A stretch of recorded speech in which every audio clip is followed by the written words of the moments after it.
Welcome back to Enter the Gungeon. I'm going to do a run as the Marine. So we'll pick him, and like I did in the other two videos, I will show you what his initial equipment is. He starts with a Marine sidearm. This has 10 shots in it, as opposed to the 6 that I believe all the other characters start with. It shoots a little more slowly than the Hunter's starting pistol, I believe. Also, there is a supply drop that allows him to refill the ammo on one of his non-infinite supply weapons once during a run. He also starts with military training, which gives him better reload speeds and weapon accuracy. Weapon accuracy, I find, is very nice, especially with shotguns, because it reduces their spread and allows more of your bullets to hit a particular target. One thing that the Marine has that doesn't show up there in the Ammonomicon is an extra piece of armor. If he loses that armor, his helmet will fly off and he'll just walk around without it until he picks up more armor. It's kind of a nice cosmetic change. Let's see what kind of dungeon we get ourselves into. Gungeon, excuse me.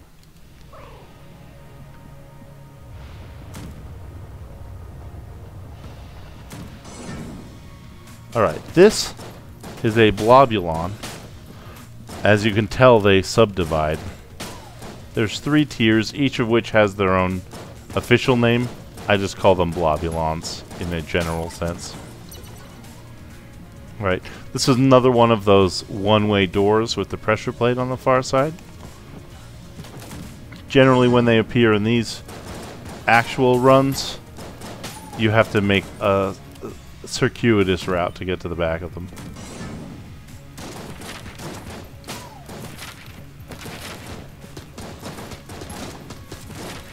Alright, there is a gentleman with an AK, I believe. Well, I would like to take him out very much so. I'll settle for any of them, really. Anything to lower the chance of getting hit by a stray bullet.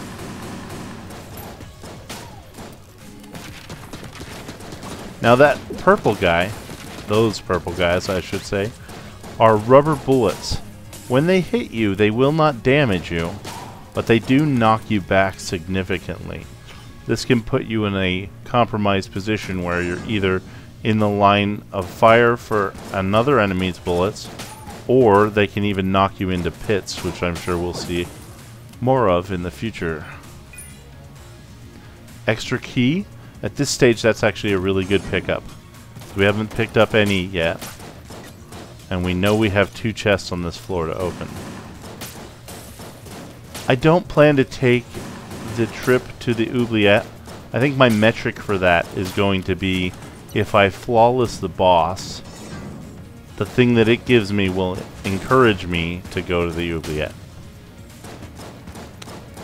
I don't want to spoil that for anyone that happens to be starting Gungeon watching me, which I would say is statistically improbable, but still possible. Alright, this is a brown chest. I'm going to open it. This weapon makes me laugh. It is awesome. It's not the best weapon to use, but the lowercase r literally fires the word bullets repeatedly. I know I'm burning through a lot of the ammo, but I just wanted to show you that when I wasn't also running around and getting blown up. Alright, we will run with it. It's a decent room clearing item, because even if you're not particularly accurate, you're going to hit them with some of the letters.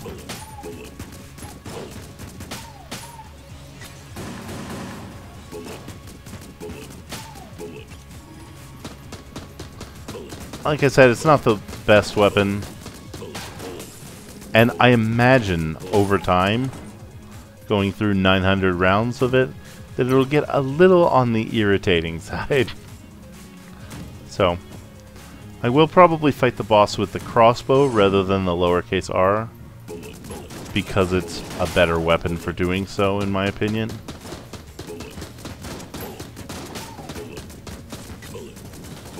So as long as you stay a little ahead of the bullets, you can oftentimes just kind of back up instead of having to circle around quite as often.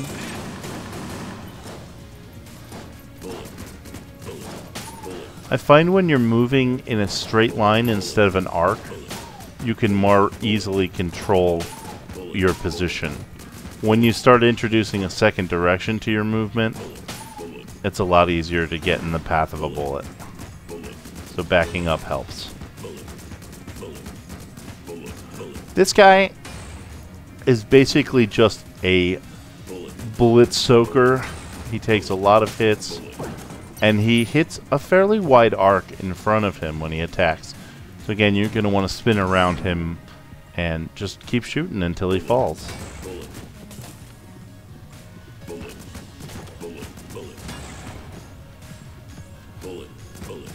When you're not actively shooting at something, that's often a good time to reload.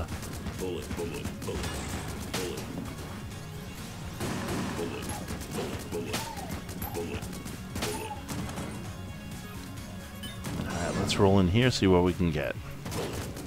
Another standard bullets. I'm cool with that. At the end of each chamber, you can pick up casings, which are the currency in this game.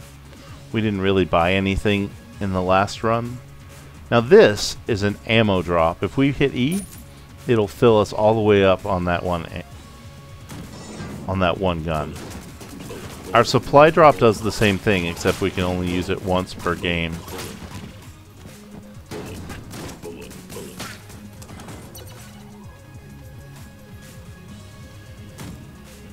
Let's see, so we have one more key than we absolutely need. Another brown chest. I'm not thrilled to get 2 brown chests because it is, as I said, the lowest tier chest. But ammo synthesizer is actually pretty nice. It can generate more bullets for you as you get kills.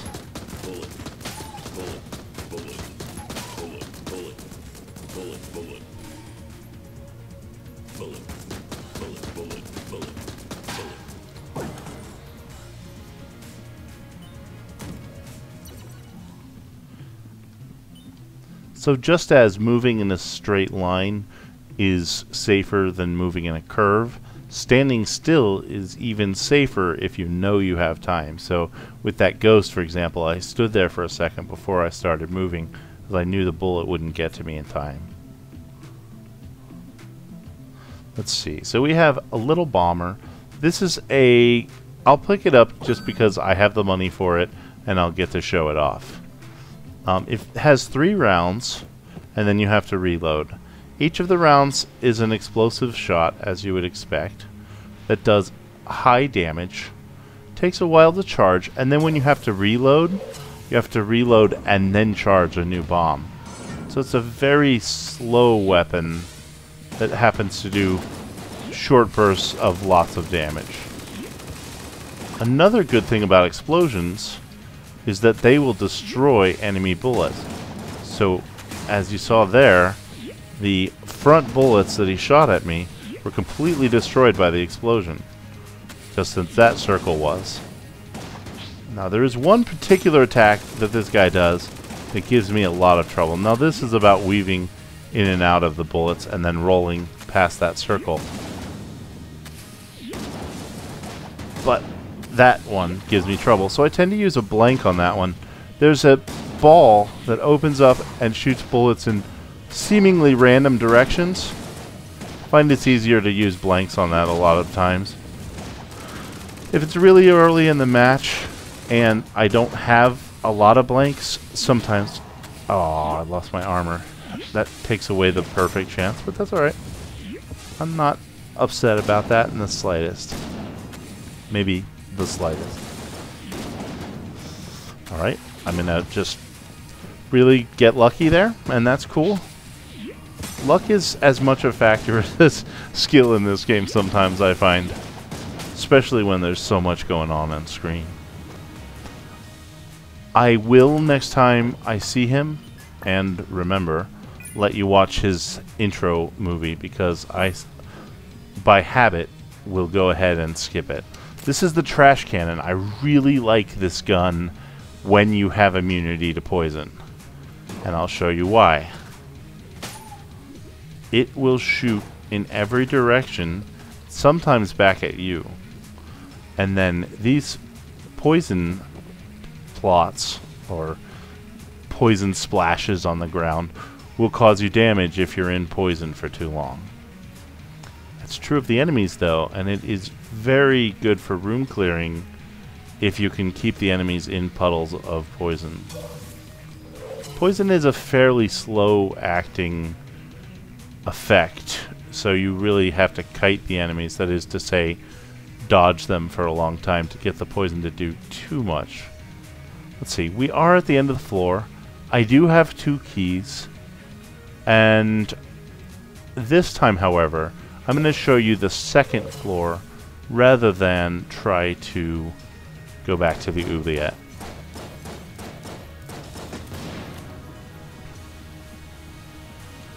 Okay, nothing much to do here. There wasn't anything in the shop that was particularly exciting. We have 2 keys already, so that means at very least we can open both of the second floor chests. It's like they're jumping into a swimming pool. I kind of like that aesthetic. Let's see. The Gungeon proper.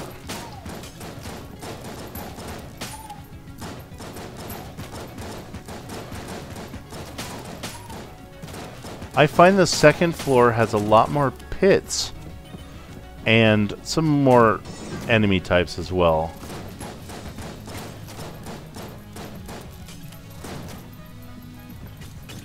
It's very much about positioning.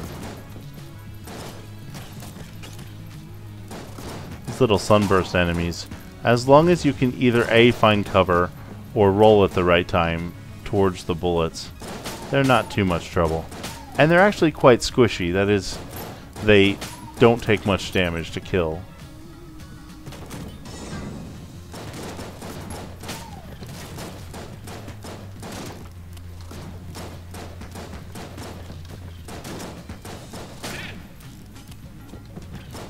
That was maybe not the optimal time, but it did work. Oh, see, that was a time when I thought I was clear. Oh, these bullet sharks. They are surprisingly effective in combat. They just leave bullets in their wake as they swim through the air. Kind of a neat aesthetic. Not fun to try to dodge, though. That was weird.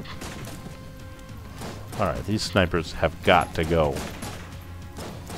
Ooh, that second one almost tagged me because I had finished my roll. Oh, this guy. This guy. Alright.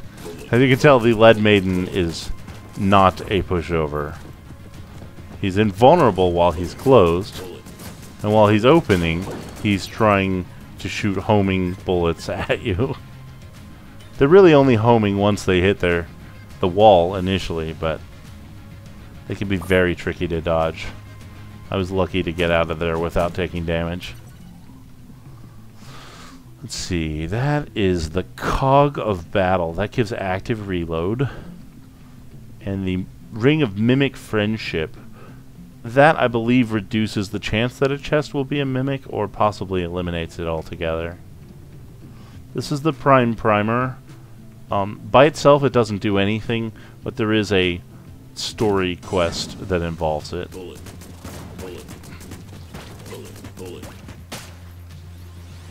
It also costs 110, I believe, so I won't be picking that up at this juncture.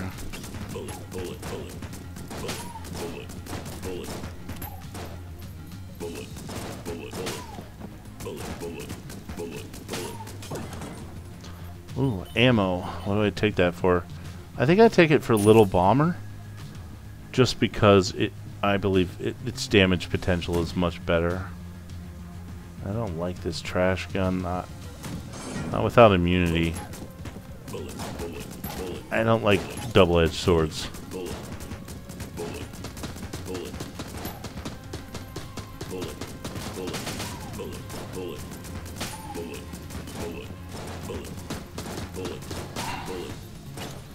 not a good room cleaner.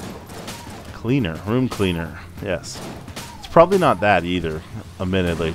This is a worse room cleaner, though. This is quite the opposite of a room cleaner.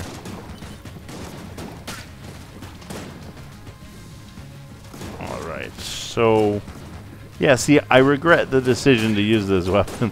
I might just go back to the sidearm. At least this way I'm not using ammo. Those are cubulons. And they just shoot those little diamonds of bullets out at you. You can treat them as if they were circles, roughly. Roll towards them.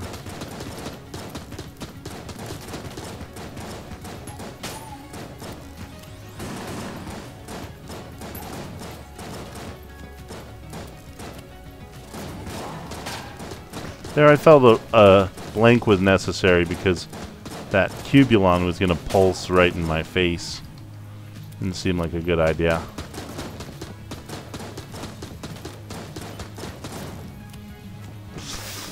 That was dubious at best. Alright, the room is clear. Let me see if I can't sort out a better weapon. Nope, they're all not ideal for this situation. Fortunately, we still have those 2 keys, and it looks like we're coming up on a chest. Now this one, there's kind of a couple of ways to do this chamber. You don't have to do the fire at all, but you do have to do a very good roll otherwise. So, just a tip. Okay, I just clicked once there, but it shot the whole thing, so that's alright. Ooh, a shock rifle. Now this is a decent gun. And we will get to see it in practice in just a moment. Let's see. It helps to have enemies on the screen, but that also makes them closer to you. So if you happen to know where an enemy is and you can shoot them while they're off screen, you're usually going to have an easier time of it. May not make for the best footage in retrospect. This guy, I also should have let you see the cutscene. I will try to get better at that. Admittedly, most of my play in this game has not been talking to myself on the internet. So bear with me while I get used to this new format.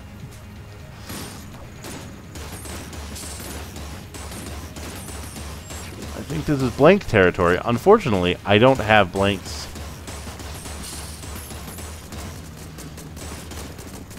Ah, that's okay. That's okay. That's okay. Just don't throw it away. Do the best you can. Still don't have blanks. Can't charge into the enemy as if I had a blank to spare. That's okay. I'm not going to get terribly upset about that. Thank you for joining me for this episode. I think I may go back to the breach and show you a couple of items that we picked up. And then I will sign off.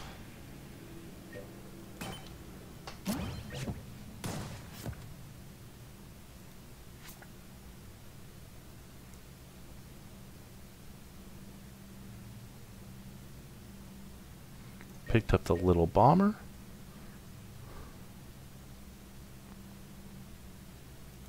The trash cannon.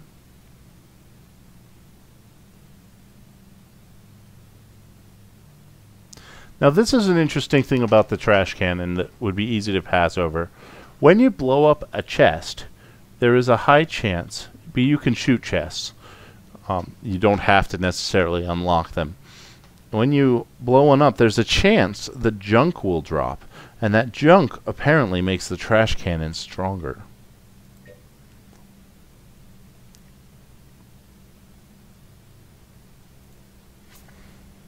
I don't think we picked out much in terms of active items. Oh, this one. Repurposes spent ammo from the fallen gun dead, so it turns your enemies into bullets for your guns. We have the 3 tiers of the blobulon. The big one is the blobulon. And then you have the blobuloid and the blobulin. Also have the muzzle wisp.